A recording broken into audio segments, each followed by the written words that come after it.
Last time we watched these two clash, Corvinus just had Myriad's number every step of the way. So we may be in for depressing grim affairs, or possibly the Golden Horde rises.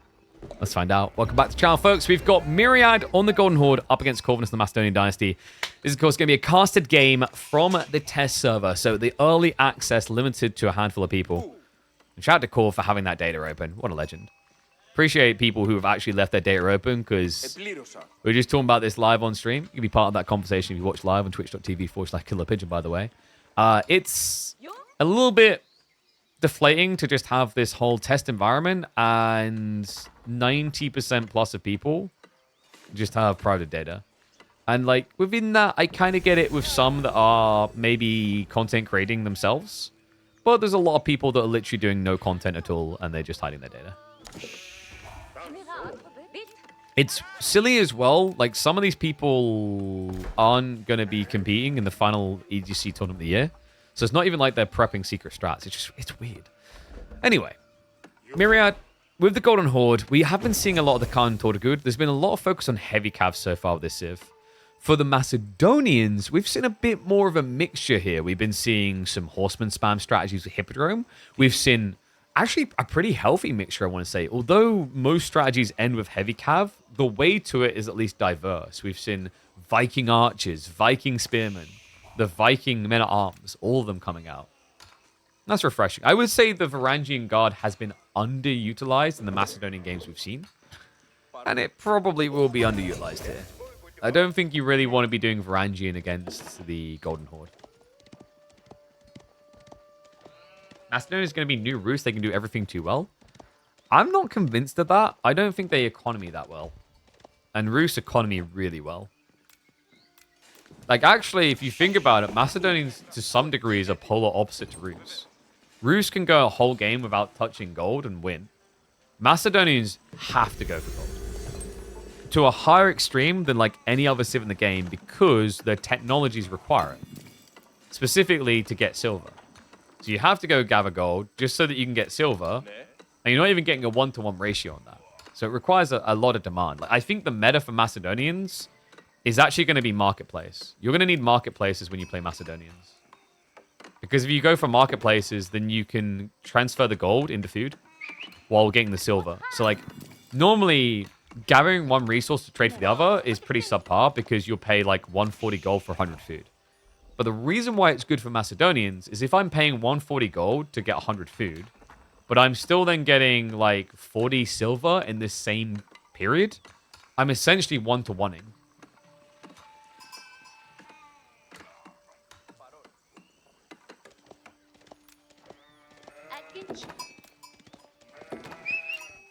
You think Golden Horde are the worst? Nah, my instincts have been telling me Tuklak Dynasty is the worst. And I kind of stand by that. And then Golden Horde just below them. But at the top, it's either Macedonians or Sengoku. Then again, like, we haven't seen much Sengoku in the last day or two. I don't know if that's because people are like, okay, we know what broken thing we're doing, we figured it out. Or if it's more that people don't think they're as good as they were.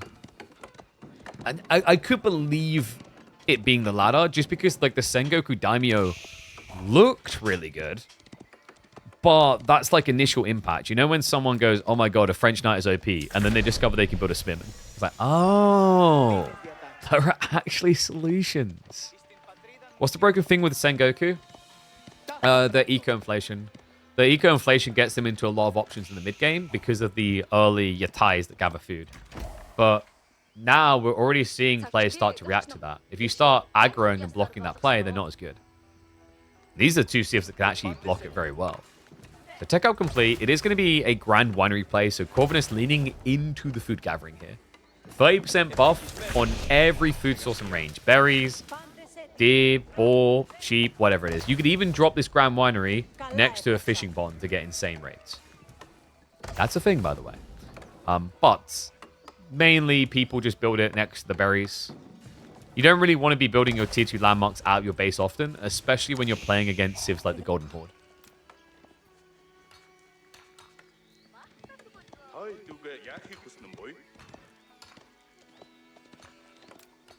And what did I just say we haven't been seeing? We've got Varangian Guard. Oh, how interesting. Yeah, the Varangian Guard is a little bit surprising to me up against Golden Horde. So Varangian Guard are actually, on a stats basis, pretty good. You pay the 130 resources that you always have to, but the difference maker here is the fact that you're getting 4 melee armor on a feudal unit. That's pretty strong. Yeah, and also, it's very nice and organic the way you scale these. Like, I haven't seen many people go that way with the arsenal, but if you start scaling the health and armor of Varangian, it's really strong. And yeah, Corvinus agrees. Because, guys, you're going to get even better melee armor while simultaneously getting your ranged armor tech. This is a very powerful play. Situational, but powerful. Okay, so Corv is up to something, by the way. Yeah, he's going for a fast castle build. Varangian strongholds are getting the defensive arrow slits. So remember, guys, you pay 150 resources, and it means that every one of your Varangian stronghold praxes will have arrow slits in them. Can't garrison in them, but they fire very fast. 6-tile range only, but they attack every 1 second for 10 damage. Remember, standard arrow slits is 8 damage. That's really, really good. Yeah, and with the way he set it up, guarding the gold, this is just going to be attack as quickly as possible by the looks of it. He might be forced to add in more units, though. And yeah, we even get one on the tree line. What a cool build. I mean, cool in some ways. He's just ratting for greed. But it's going to show you how powerful it is. Thought it good?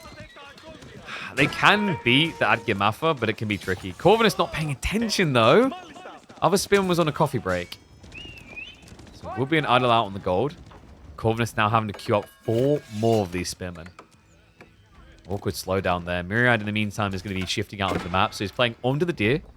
Great usage of the situation. If Corvinus wants to be a greedy boy, it means he's not going to be attacking you. So you should go and take these pocketed resources.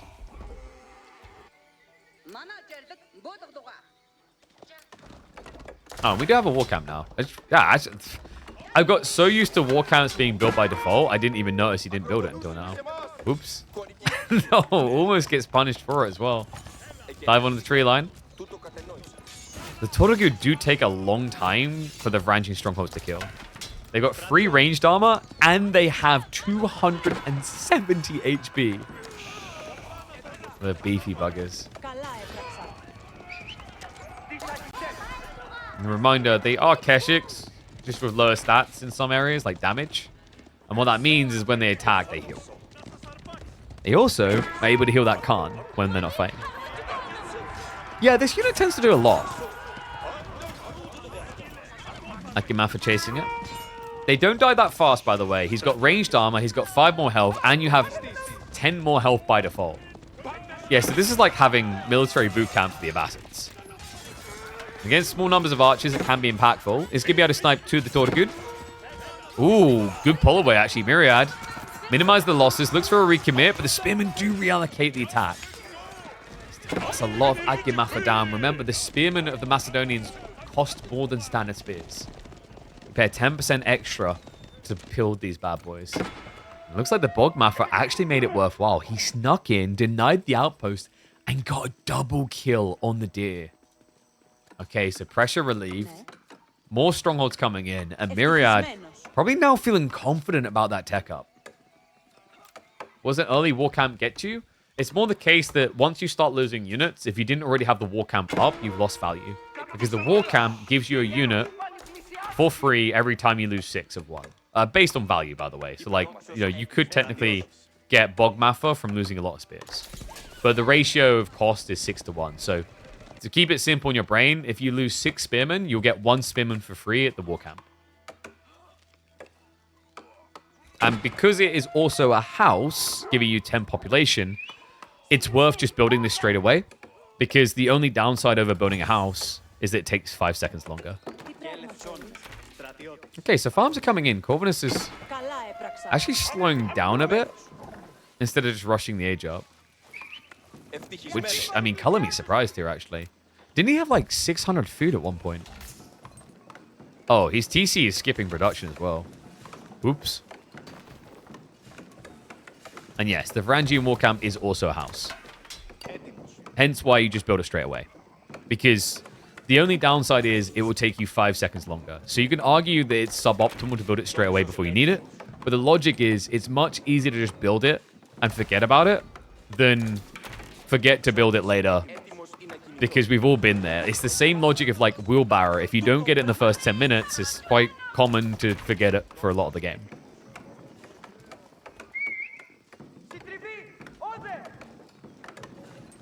Does Myriad even feed his people? Yeah, he feeds them to the Vikings.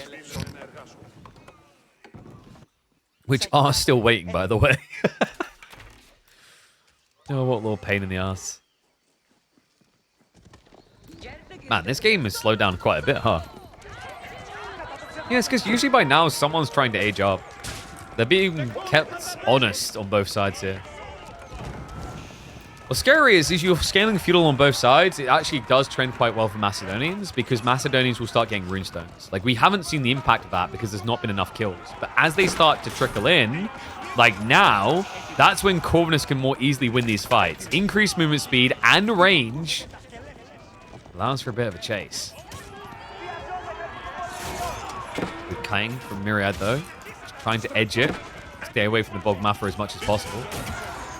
Boggies, they're going to try to start and deal with the archers. The Keshet line spreads out, and they jump straight past. He ignores the Varangian Guard, dives on in. And guys, those Bog Mafia, they have nothing. No, they haven't got range damage. They haven't got ranged armor, melee armor, anything at all. Perfect fight for the Keshets. Myriad just going to chase it up as well. Yeah, Corvinus went full angry Vikings. He got tier 2 armor for them? The idea is cool, but if you can just be ignored, it's kind of pointless. These berserks may have been a mistake. Outnumbered, the Keshets just targeting down the angry ones one by one. Myriad. Have we reached Stockyard Point yet? We have not. He's still got the boar over here, so he's not in a rush to switch over to infinite food. But we're already getting there with Korv. Which means he can kind of afford to start taking these somewhat subpar fights. What's going to be important in that is he's tanking up his Varangian, and he'll be able to afford a lot of them if he keeps spamming farms like this. Yeah, remember, each of these farms is 30% better due to the Grand Winery. Yeah, the gang rates is fantastic. He even has the fertilization tech. So he's capped out on what he can get at this stage of the game. Too much going on with this DLC? Oh, I disagree. You probably said the same thing when Age of Empires 4 first came out, if you think about it. There was a lot to learn when AoE 4 first came out.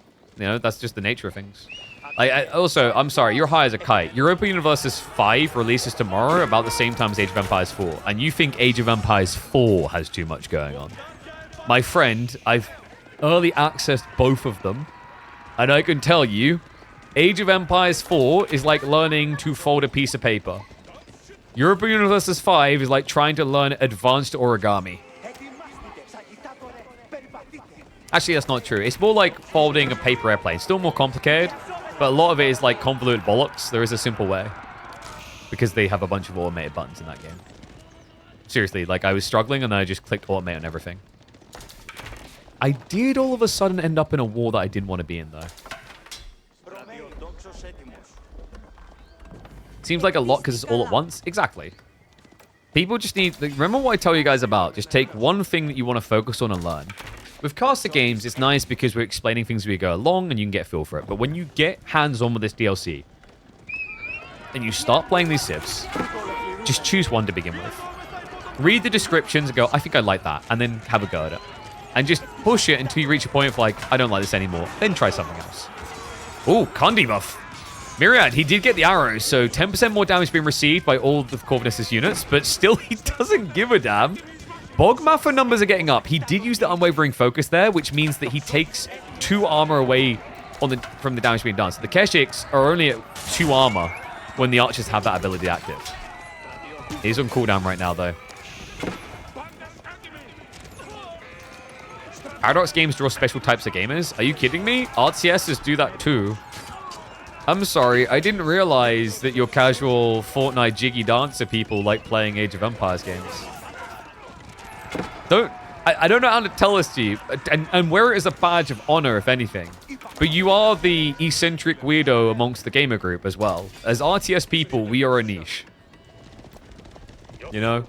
We aren't the same as the FIFA people or the Call of Duty people. And we have got a system in the first hill coming in. So this is going to give Corvinus a buff towards his production rates or his research rates, or he can get resources for free. It depends on what you cast the ability on, because you use this on buildings, not on units. So yeah, he uses the Glug here. Look at the production rate now. He gets Varangian every 10 seconds instead of every 25. This is basically floating gate. The best way to think about this is temporary Yorishiros from Japan. Other side, we did see a tech up into Muscovy Yasak. This is a pretty smart choice, actually. Corvinus is going pretty hard into Bogmatha, the archers of the Vikings. So what Myriad is going for is an extra +2 ranged armor on all of his heavily armored units, allowing him to completely negate the unwavering focus that increases penetration. How are they playing this? Some creators and players got early access to show off the game. It has been a struggle to show off the game because some people don't let you. But shout out to Corvinus for keeping it open. Raid in here. Myriad, nicely done. And, well, these farms, they're unguarded. Problem is, you don't really want to dive with age 2 Keshiks. You do, however, want to dive with age 3 men-at-arms. He goes in on the stockyard. Yet reminder, these stockyards, you don't garrison on them, you just stand on them. You're not safe. So -4 there, the chase continues. Myriad, he still has to buy time. He's 25 seconds out. This has been the classic issue of the Golden Horde. Their tech-ups take too long. We have got runestones being dropped. Reminder, it provides movement speed increase as well, which means if he keeps dropping them, the Varangian can gap close these archers. Yeah, the irony is you're watching a Mongol variant that can get yammed by their opponent. And there it is! The yam comes in. Runestone buff movement speed, able to give him the chase. Myriad's archers numbers are looking abysmal. Muscovy Yasak just came in, so he did just get the +2 ranged armor to all of his Keshiks. So up to 6 ranged armor is great here. He's going to need it up against the 9 damage Bogmatha.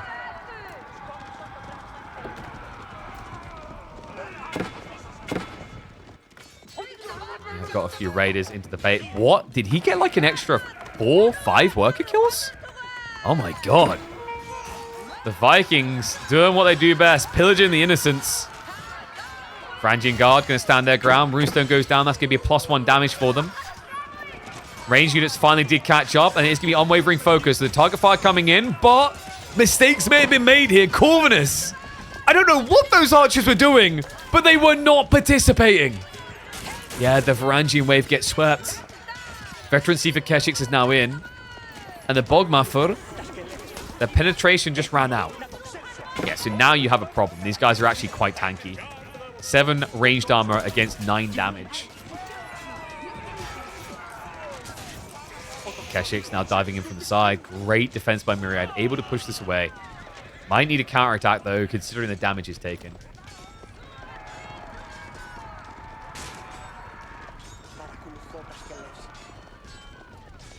Can you let us know who isn't allowing you to watch the replays and that don't make content? I want to make sure who to support and not support the scene.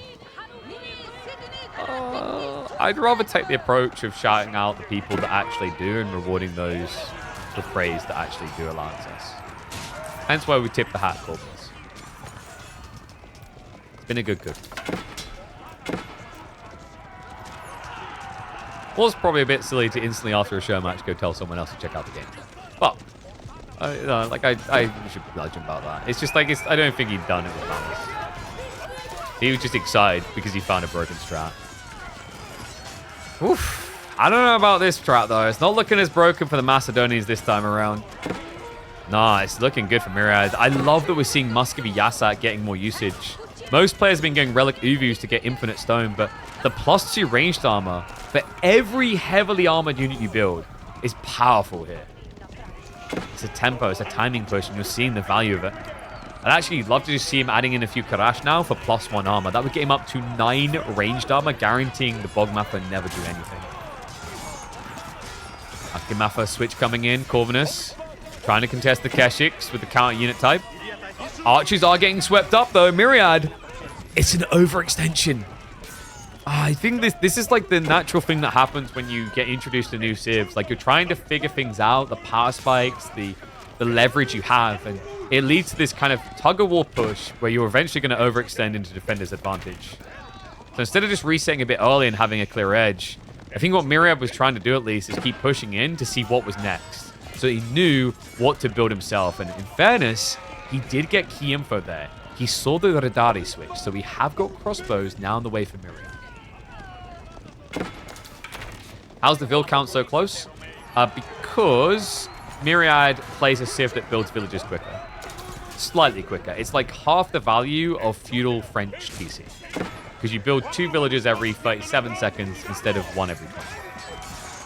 That's why he's padded himself a little bit. And how we got no relics picked up as well, I just realized. I think maybe Corv, did he forget about it? Oh my god, he's got 2,000 gold. He definitely forgot about it. Guys, you want to be going for relics here as Macedonians with Grand Winery. Because if you deposit relics in your Grand Winery, similar to the Byzantines, you get your 5th resource. Not olive oil, but silver.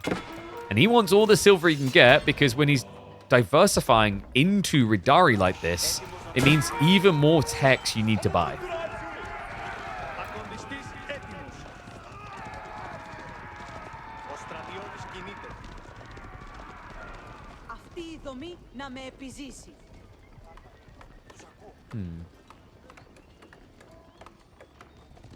Who's winning this? Macedonians have a pretty strong time ahead of them until Myriad's up to about 20 crossbows. But in fairness, he should get there quite quick. Anytime you see 1 in queue for Golden Horde with these unit types, it's actually 2. So he's got 4 more crossbowmen already queued up. Because remember, Golden Horde produces in batches. The challenge here really is he wants to try and find a way towards his crossbow batch production. That's easier said than done, especially when Vikings are tossing axes at you. Unless you don't remember, the Radari of the Macedonians do have a hybridized attack temporarily.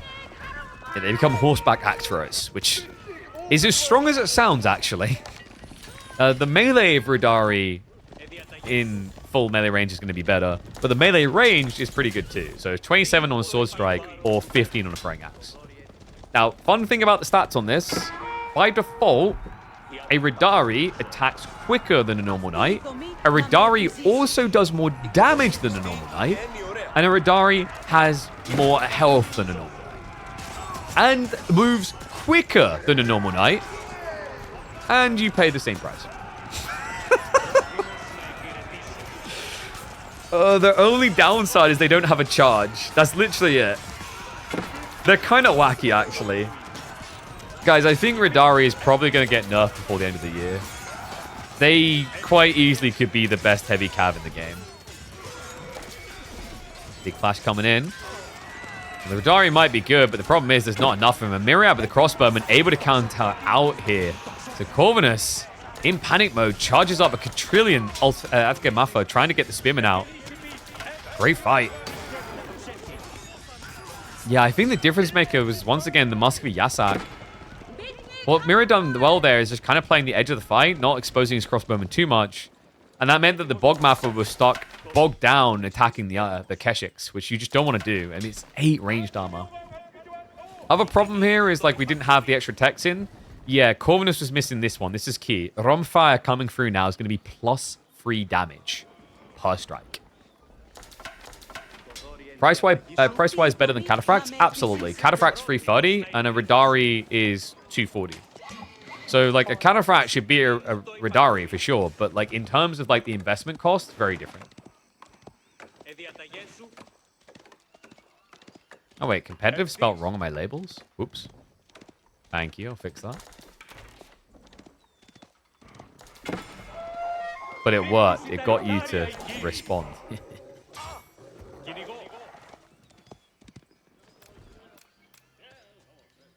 Okay, so a little bit of a calming here.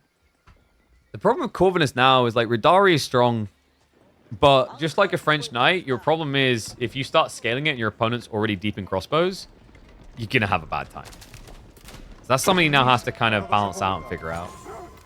It's like, okay, how do I deal with the crossbow mass? What's the cleanest way? Oh, that is a cool way. He's going to keep going archers. He just queued up Ruinous Blinding. This is a unique tech that affects the archers of the Macedonians. It allows you to decrease the damage that the unit you're targeting does by 20%. So yeah, with, I mean, Great Micro, you could technically just spread out the archers to attack all the crossbowmen. But even if they attack the front line, it just means that the Keshiks will struggle. Because damage reduction is most impactful against full base damage units. Yeah, he's going to be taking off almost 4 damage from the Keshiks. And there's the effect. -4. Chases in. Batukan already gone, so no buffer for the Golden Horde here. Corvinus, clean advantage in numbers. Oh, I think he's done it with the Ruinous Blinding. It's surprisingly effective at keeping Myriad away from a direct full A-click. Still, he's going to try. And Myriad, he's got 2 relics home. Corvinus finally remembered. Yeah, he started to go for relics. Relics plus Sacred Sight. So he's getting extra silver now, which is important because remember, there is 36 techs related to your military bio units alone. There's a lot to do in the Varangian arsenals. Yeah, and in particular with his comp, there's still a lot of value to be found around the Spearman. He's still got 2 levels, 2 tiers he can get for them, 2 tiers he could get for his archers on defense, as well as the cavalry. I wonder if Myriad's going to try and play for Glorious Charge here. He's not too far from the stone. Glorious Charge is the one that gives you 50% more movement speed, as well as a damage reduction aura temporarily. Yeah, so you'll research this ability here in your outpost. You'll click an ability on it. It will reveal the area around your outpost to your opponent for a few seconds, and then the charge begins for 30 seconds. And yes, if you want to get passive silver, place a Varangian arsenal next to a mining camp, and then this number here, this big number of silver harvested, because it counts up as you drop off at the mining camp, the Varangian arsenal will give you 12% of that number per minute. So they do get infinite silver. And I know people want to say that's broken, but reminder, you get infinite food, so chill.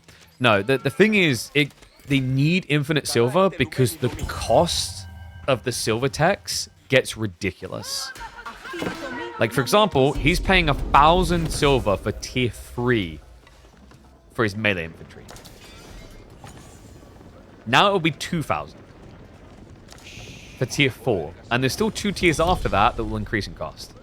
It gets insanely expensive. Yeah, without this ability to generate extra passive silver, I just don't think this is silver.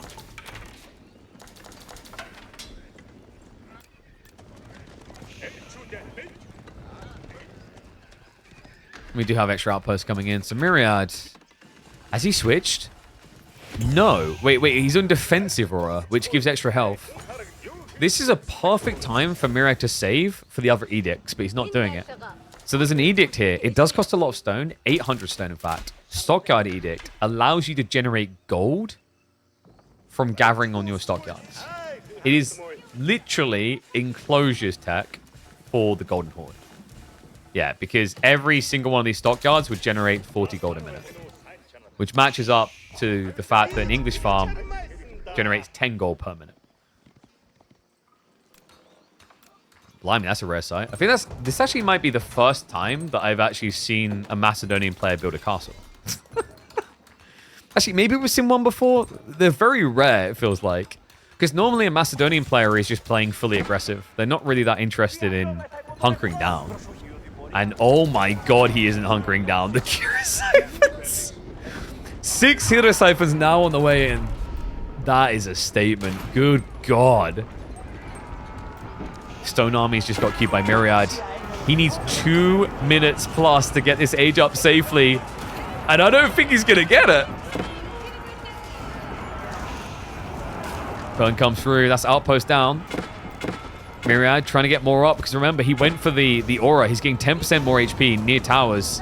That's only true if they are alive.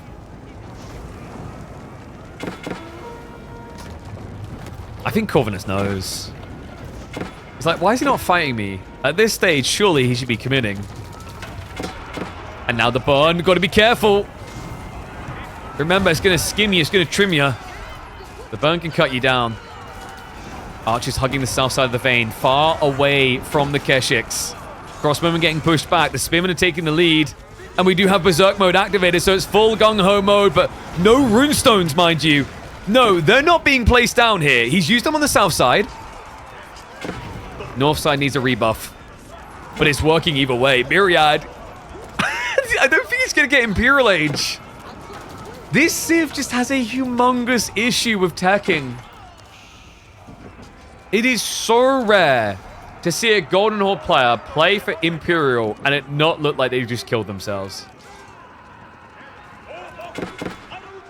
This is the full stop on his economy, really.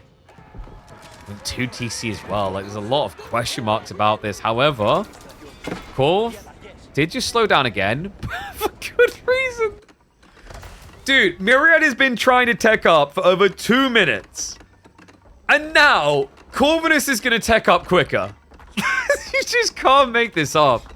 How does this not just feel like a worse Abbasids when it comes to tech? I actually think Golden Horde is the worst teching Civ in the game. I don't think there's a worse one.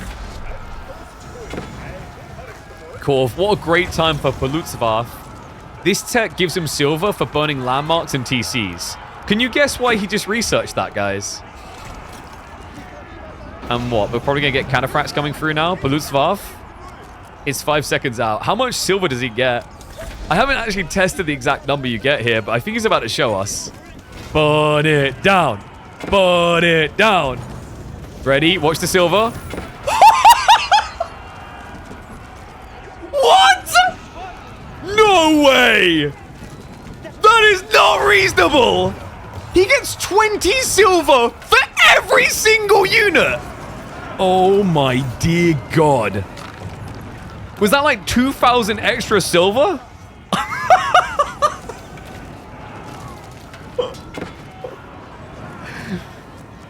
Oh my God. Clip it, ship it, make a Reddit thread about it. What the hell was that?